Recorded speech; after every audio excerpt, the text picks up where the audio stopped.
Buenos días, buenas tardes y buenas noches. Señores, es imperativo que nosotros entendamos la importancia de los circuitos eléctricos en nuestra vida cotidiana. Ahora, en estos tiempos, todo necesita de un circuito, todo necesita energía eléctrica para poder funcionar. ¿Ok? Entonces, si nosotros queremos entrar en el campo laboral, sea en la electricidad residencial, sea para electricidad industrial, automatismos, o ya sea para nosotros perfeccionar nuestra práctica y conocimiento con el fin de mejorar nuestro desempeño en la escuela, en la universidad, tenemos que aprender lo básico de circuitos eléctricos, básico de la electricidad. ¿Ok? Entonces, para nosotros comenzar es bastante útil que entendamos el concepto de las variables eléctricas fundamentales. Entonces, ¿cómo podemos entender cómo funciona este pequeño circuito eléctrico? El circuito más sencillo que ustedes van a poder conseguir, ¿ok? Consta de una fuente de tensión, un interruptor, una resistencia y, obviamente, los conductores del circuito por el cual circula una corriente. Para eso es bueno nosotros entender la analogía utilizando la hidráulica, que quiere decir un circuito con tuberías de agua y un tanque de nivel. ¿Ok? Entonces, como nosotros podemos observar en la figura, este es un tanque de agua, un tanque con un cierto nivel de agua que le agrega una energía potencial. ¿Ok? Ese nivel de agua, ese peso de la columna hidrostática del agua, me permite a mí empujar el agua por la tubería hasta el lugar en donde yo quiero. ¿Ok? Ese tanque hace la analogía de la fuente de tensión. ¿Por qué?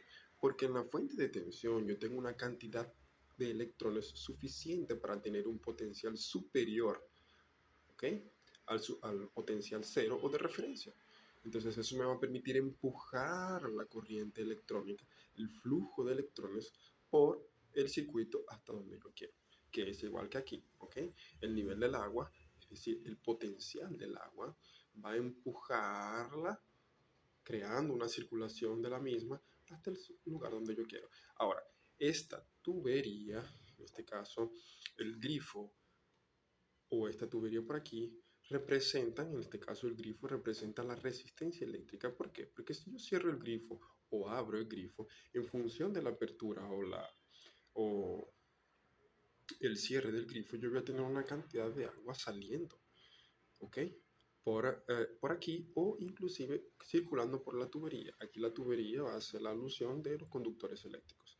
Entonces, si yo aprieto la tuerca aquí, sale menos agua. Si yo abro, sale más agua. ¿Qué quiere decir esto? Que si la resistencia de mi circuito es mayor, va a pasar menos corriente, y si la resistencia es menor, va a pasar más corriente por el circuito. ¿Ok?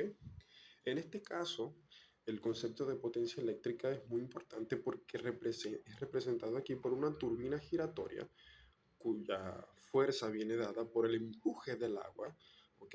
Y ese trabajo mecánico de giro que realiza la turbina es traducido como la potencia eléctrica, ¿ok?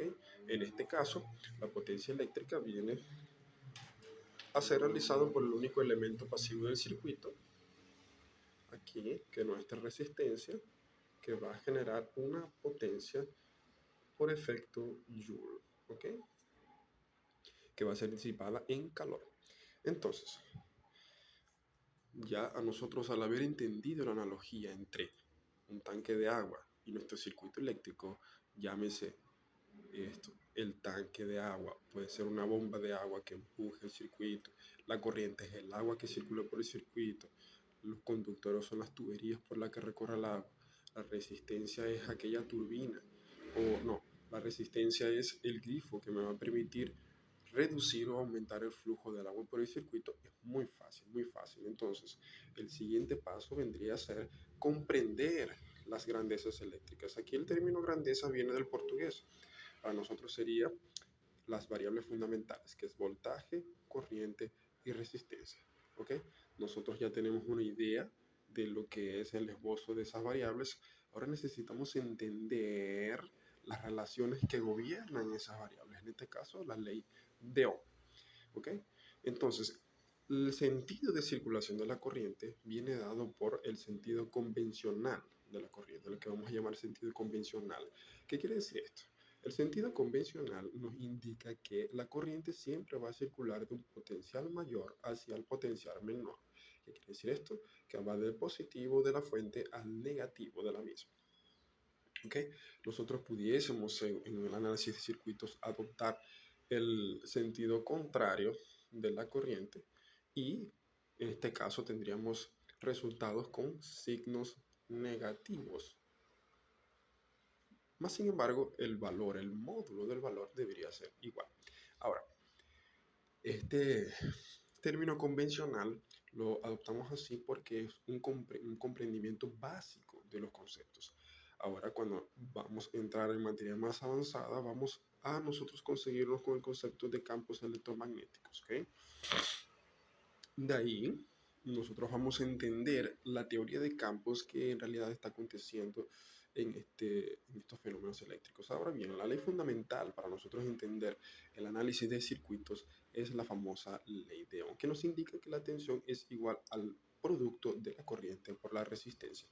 Aquí, si nosotros aplicásemos un análisis matemático simple, podemos observar que como la corriente es directamente proporcional a la resistencia, quiere decir que si en este producto aquí, para nosotros tener un mayor voltaje, la resistencia tiene que ser mayor o la corriente tiene que ser mayor. ¿Entienden? Entonces, si nosotros despejamos la corriente, va a ser igual al voltaje entre la resistencia, lo que nos indica que en esta fracción el denominador es la resistencia. Si la resistencia baja, la corriente sube, ya que matemáticamente esta fracción le da la naturaleza inversa proporcional a la resistencia y a la corriente y la naturaleza directa proporcional entre la corriente y la tensión. Entonces, si la resistencia sube, este valor se hace más pequeño y por lo tanto la corriente aumenta. ¿Ok? Entonces, nosotros tenemos que entender estos parámetros para poder implementarlos en la vida real y estudiar los circuitos eléctricos. Entonces, en nuestras próximas aulas vamos a tener muchos más conceptos, vamos a tener prácticas, vamos a tener conceptos llevados a la práctica y vamos a establecer circuitos de laboratorio para nosotros entender mejor el funcionamiento de los parámetros y aprender tips válidos para nosotros ser electricistas diferenciados en el área de automación industrial, automatismos industriales.